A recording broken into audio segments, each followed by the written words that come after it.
1 मे 1960 जगाच्या नकाशावर एक स्वाभिमानी व समृद्ध प्रांत म्हणून महाराष्ट्राची ओळख निर्माण करणारा हा ऐतिहासिक दिवस, महाराष्ट्र दिन. ऐकताय ना? हा आवाज आहे त्या 106 हुतात्म्यांचा, ज्यांनी स्वतःला अर्पण केलं आपल्यासाठी, महाराष्ट्रासाठी. रस्ते लाल झाले होते, डोळे जळत होते, पण मनात एकच ज्वाला होती: मुंबईसह संयुक्त महाराष्ट्र झालाच पाहिजे. हा लढा कोणाचा एकट्याचा नव्हता, हा लढा होता तुमचा, आमचा, आपल्या सगळ्यांचा, करोडो मराठी मनांचा. या लढ्याला आचार्य अत्रे, सेनापती बापट, प्रबोधनकार ठाकरे, श्रीपाद अमृत डांगे, SM जोशी, केशवराव जेधे, शंकरराव देव, मधु दंडवते, वसंतराव नाईक, BT रणदिवे, अहिल्या रांगणेकर, मृणाल गोरे या सर्वांनी दिशा दिली.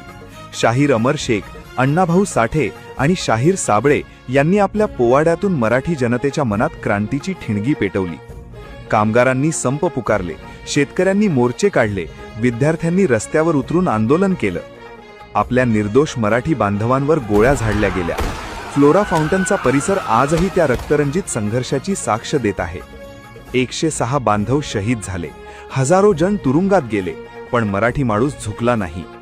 आणि मग तो दिवस उजाडला, 1 मे 1960. अखेर करोडो मराठी मनांचं स्वप्न साकारलं. स्वर्गीय यशवंतराव चव्हाण साहेबांच्या नेतृत्वाखाली महाराष्ट्र जन्माला आला.